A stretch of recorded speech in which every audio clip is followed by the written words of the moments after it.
Frank Thilly argues Indian thought never rose beyond the mythological stage, claiming it consists of ethical doctrines shot through with poetry and faith. This claim overlooks a Sanskrit canon of thousands of texts detailing formal logic, atomic theory, and linguistic analysis developed over 2 millennia. Much of this work remains inaccessible to Western readers due to the high barrier of technical Sanskrit terminology and hyper-condensed syntax. Beneath these linguistic hurdles lies an analytical framework of epistemology and logic that frequently parallels or anticipates the developments of the Western canon. In India, the term for philosophy is darshana. Rooted in the Sanskrit for seeing, it literally signifies the vision of truth. Labeling this tradition as mere faith ignores centuries of rigorous epistemological inquiry, fundamentally misinterpreting the intellectual objectives of darshana. The standard Western method of philosophical inquiry generally isolates its disciplines, treating metaphysics, epistemology, and ethics as distinct fields of study. Indian thinkers employ a synthetic method, refusing this compartmentalization. Every philosophical problem is addressed through metaphysical, logical, and ethical lenses simultaneously. This synthetic structure is unified by the pragmatic goal of moksha, or liberation from the cycle of existence. This objective creates a high demand for logical precision. An error in reasoning is viewed as a direct obstacle to spiritual freedom. Classical Indian philosophy functions as an applied science, where formal logic serves as the primary tool for achieving liberation. Western philosophical history is often framed as a linear succession, where one school of thought rises to prominence and is eventually superseded by another. The Indian model follows a parallel timeline. Multiple schools originated in the same period and continued to flourish side by side for centuries.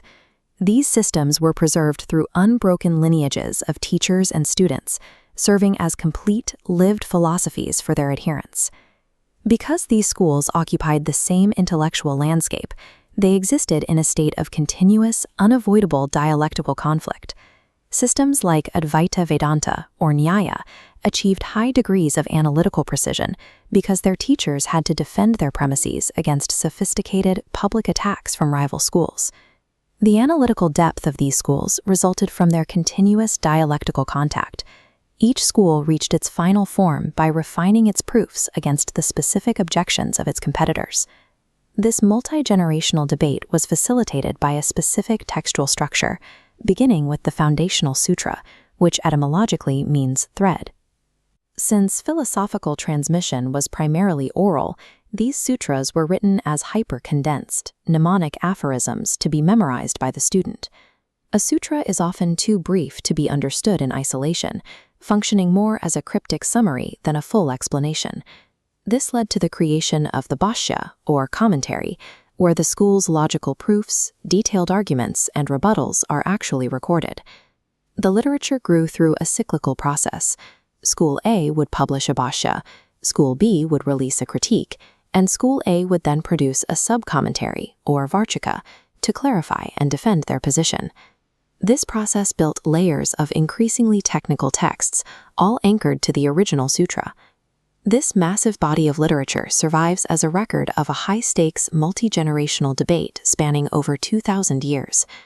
Mapping these dense, overlapping systems requires a precise taxonomy. Modern translations often conflate the Sanskrit terms astika and nastika with theism and atheism, but this is a systemic error.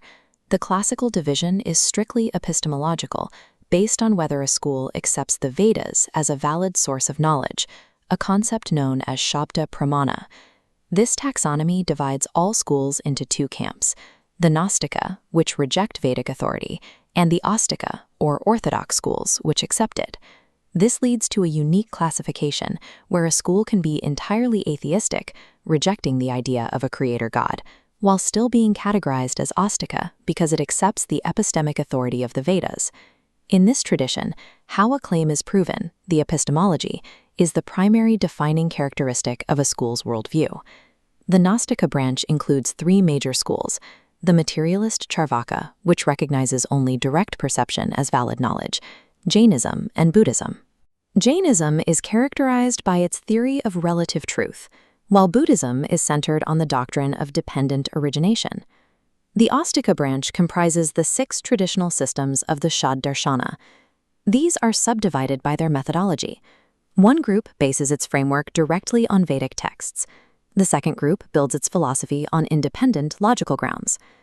To understand the differences between these 9 schools, we must look past their final conclusions and examine the specific logical tools used to justify them. This requires an investigation into the battlegrounds of Indian logic, the pramanas, or means of valid knowledge. We will examine these in Part 2.